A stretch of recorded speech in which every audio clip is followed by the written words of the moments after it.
Thank you, Mr. Speaker. Mr. Speaker, I move that the Sergeant at Arms or officers appointed by him send for all absentees whose attendance is not excused for the purpose of securing and maintaining their attendance under warrant of arrest if necessary.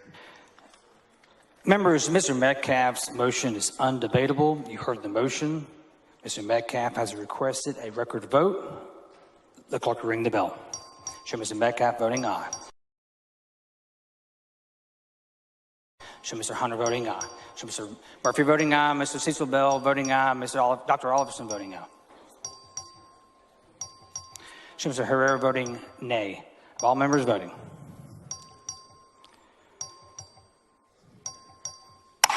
There being 80 ayes and 12 nays, the motion prevails.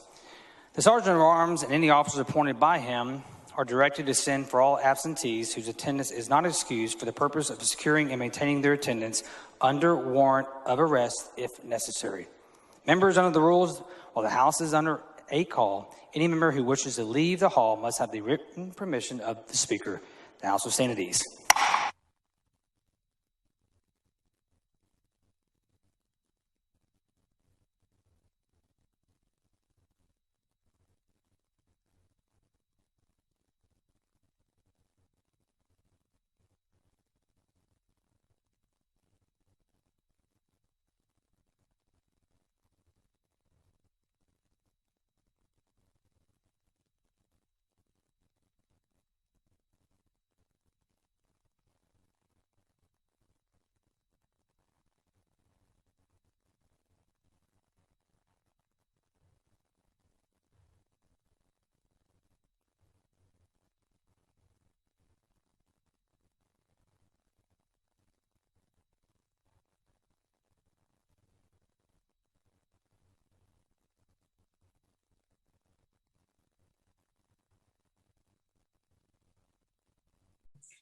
Due to direct and indirect threats, inappropriate comments in and out of public meetings, and the general divisiveness issues creating in our community, we will not be doing the Pledge of Allegiance during Town of Silverton Board of Trustee meetings, and it's removed from agendas and/or protocols until such time that we can discuss this at a board retreat or workshop. We already discussed this as a board. Any other unilateral decisions we need to know about? If you'd like to find somewhere in the code that does not permit me to do this, then I welcome that discussion at our next meeting. Yes, but it's just been done for a long time. I understand. We all took an oath. And we as a board collectively decided it would be done. This is not up for discussion at this moment, but if you'd like to add it to the next agenda, unilateral we can do decision. that. Thank you. You are welcome. I would like to make one comment. I'd like to stand for the Pledge of Allegiance. I'm sorry, but that's to the flag of the United States of America and to the republic for which it stands, one nation under God, indivisible, with liberty and justice for all. I'd note that that's out of order. And we did have a one-strike policy. I'm not going to ask everyone to leave tonight, but if something like that happens again, we will. And heckling and other things like that are also out of order. So please don't ask me to make people leave. That is why law-abiding citizens buy millions of these firearms. When accuracy and stopping power matter, they are simply better. Chairman Nadler, Ranking Member Collins, and distinguished members of Congress. My name is Amy Swearer, and I am the Senior Legal Policy Analyst at the Heritage Foundation's Ed Meese Center for Legal and Judicial Studies. Just as doctors can only recommend an effective treatment plan if they first form a correct diagnosis based on accurate assessment of the symptoms, policy analysts and policy makers must have an accurate understanding of the societal problems they are seeking to combat. Unfortunately, too many policymakers appear completely uninformed about basic factual realities related to guns and gun violence. Don't misunderstand me. We all want safer communities. But the characteristics distinguishing so-called assault weapons from non-assault weapons are not factors like caliber, lethality, or rate of fire. Proposals to ban scary-looking features like barrel shrouds or pistol grips are, for all intents and purposes, proposals to force law-abiding citizens to own guns that are harder for them to handle, harder to fire accurately, and more likely to cause them injuries, even when they are being used for lawful purposes. Moreover, semi-automatic rifles are not a meaningful driving factor behind rates of gun violence. 2/3 of gun deaths in this country are suicides, where the type of firearm is essentially irrelevant. With respect to gun crimes, over 90% are committed with handguns. Rifles of any kind are definitively used in only 3 to 4% of gun homicides every year, and an American citizen is 4 times as likely to be stabbed to death than they are to be shot to death with a rifle of any kind. Despite frequent claims that semi-automatic rifles are the weapon of choice for mass public shooters, in the last decade, over half of these shootings have been carried out with handguns alone. On the other hand, semi-automatic rifles like the AR-15 are so well suited for defensive action against threats in a civilian context that the Department of Homeland Security quite literally designates them as personal defense weapons for law enforcement officers. It is little wonder, then, that millions of law-abiding citizens in this country also choose these types of semi-automatic rifles as their own personal defense weapons. Far from needing to be protected from these rifles, law-abiding Americans benefit when they are allowed to defend themselves with them, particularly in situations where they are outnumbered. Just last week, a homeowner in Rockdale County, Georgia, relied on his scary-looking semi-automatic assault weapon to defend himself against 3 masked teens armed with at least 1 handgun who tried to rob him and other residents in their own front yard. Ironically, the rifle deemed an assault weapon by many in this room was used defensively to protect innocent people against assault, while the perpetrators used a non-assault weapon offensively to commit actual assault. Importantly, some of the most famous examples of the defensive use of assault weapons by civilians come from scenarios where the government has been either unable or unwilling to defend entire communities from large-scale civil unrest. During the 1992 LA riots, for example, law enforcement was nowhere to be found as hundreds of looters ransacked Koreatown. Ordinary store owners like Richard Ree and his employees took it upon themselves to defend their livelihoods from lawlessness, using, in many cases, semi-automatic rifles. Similar stories emerged during the civil unrest in Ferguson, Missouri in 2014. There are some here today who still genuinely don't understand why or how anyone would need such scary-looking rifles for purposes other than mass murder. And so I have permission from my mother to explain it to you by partially embarrassing her. My mother did not grow up with firearms, and they will never be her favorite thing in the world. In fact, she'd never handled a firearm until I took her to the range for the first time several years ago. Now, I love my mother, but like every other novice with a handgun, she was quite bad. I mean, she struggled to hit a stationary target from 6 yards out under ideal conditions. And then she picked up an AR-15. And I watched my mother put a fist-sized grouping of lead in the center mass of a target from 20 yards out. That is why law-abiding citizens buy millions of these firearms. When accuracy and stopping power matter, they are simply better. Americans use firearms to defend themselves between 500,000 and 2 million times every year.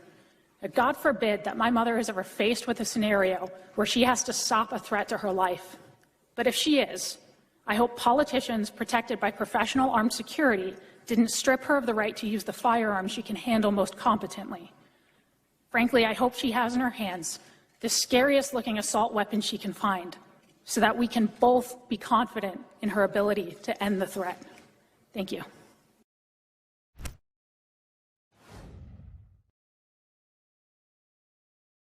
Good evening, sir. Good evening. Good evening, everyone. I'd like to thank the Miami-Dade County Public School Board for the opportunity to speak here today and the fellow courageous parents that have stood up here today to fight for our children. My name is Ray Alonzo, and I am the dad of 2 elementary-age boys in District 4. To preface what I'm about to say, I would like to share an anecdote with you. As a parent, I often get asked by new or soon-to-be parents for advice. My reply always surprises them. Do not blindly take advice from anyone, not your parents, not your grandparents, not your aunts or uncles, heck, not even doctors. I've come to learn that a mother's intuition is a force to be reckoned with. The only people whose opinions matter in parenting are that of the parents. The only ones who have any say in their child's upbringing is that of the parents. And to you, MDCPS school board members, I implore you to heed that advice. As recently, you have taken it upon yourselves to determine what is best for my children, our children. And that is not something I take very lightly. I stand before you today to express my disgust towards decisions you have made regarding masks and social distancing in school. Last year, when we were hit with COVID, it was a mad scramble to put things into place, all based on fear and emotion. Nothing was properly thought out, yet everything was quickly implemented, seemingly overnight. 2 weeks to slow the spread and flatten the curve, they said. Yet here we are more than a year later, and still no concrete evidence as that masks actually are working has been produced. Just pure opinion, speculation. Furthermore, the least vulnerable, our kids, are still masked, distanced, and by extension deprived of a time in their childhood they will never get back. All because you decided what was best for them. You say you consulted with health experts. Which health experts exactly? Because there are health experts on both ends of this argument, yet you only listen to one side, the side that feeds your narrative. It is very easy to make decisions when you're in an echo chamber and don't have much opposition. Did you ever think of consulting the parents? No, of course not. Your time is up. I'll let you wrap it up. I have not had 3 minutes. Sir, your time is up. It's 3 minutes. That I'm only telling you what the light is. There's no light in there. But instead of